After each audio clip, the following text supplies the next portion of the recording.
লিখিত পরীক্ষা পেছানোর দাবিতে মঙ্গলবার স্মারকলিপি, মিছিল, অবরোধ ও অনশন সহ নানা কর্মসূচি পালন করে ৪৭তম বিসিএস প্রিলিমিনারি পরীক্ষায় উত্তীর্ণরা।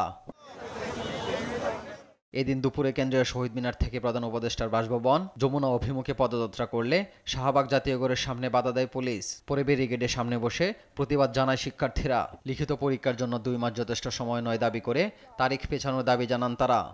২৭ তারিখে আমাদের পরীক্ষা, একদিন পরে আমরা এই রাস্তায় আর থাকতে পারছি না। এটা আমাদের জন্য অত্যন্ত দুঃখজনক, অত্যন্ত লজ্জার যে আমাদের রাষ্ট্র আজকে আমাদেরকে পরীক্ষার একদিন আগে রাস্তায় দাঁড় করিয়ে দিয়েছে।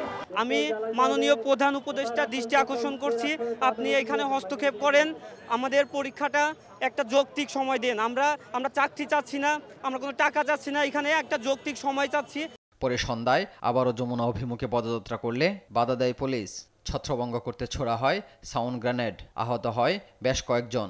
এ সময় পুলিশের একটি গাড়ির কাচ ভেঙে দেওয়া হয় এবং গাড়ির চালককে ধরে নিয়ে যায় আন্দোলনকারীরা। 40 দিন ওনারা সময় দিয়েছেন দুইটা পরীক্ষার মাঝখানে, সে 40 দিনের মধ্যে 30 দিন আন্দোলন করে আমাদের চলে গিয়েছে।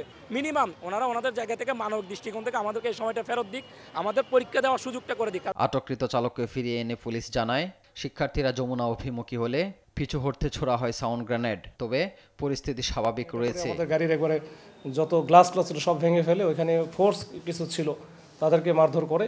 তো এই সংবাদটা যখন এখানে যারা ছিল তারা যখন পায়, তখন কিন্তু তারা দৌড়াদৌড়ি করে গিয়ে রেস্কিউ করার জন্য যায়। সাউন্ড গ্রেনেড মারছে যেন ভীত সন্ত্রস্ত হয়ে বা তারা ভয় পেয়ে চলে যায় এবং আমরা ওদেরকে রিকভারি করতে পারি। এদিকে লিখিত পরীক্ষা পেছানোর দাবিতে দ্বিতীয় দিনের মতো ঢাকা আরিচা মহাসড়ক অবরোধ করে বিক্ষোভ করেন জাহাঙ্গীরনগর বিশ্ববিদ্যালয়ের শিক্ষার্থীরা। AH হিমেল, দেশ টিভি, ঢাকা।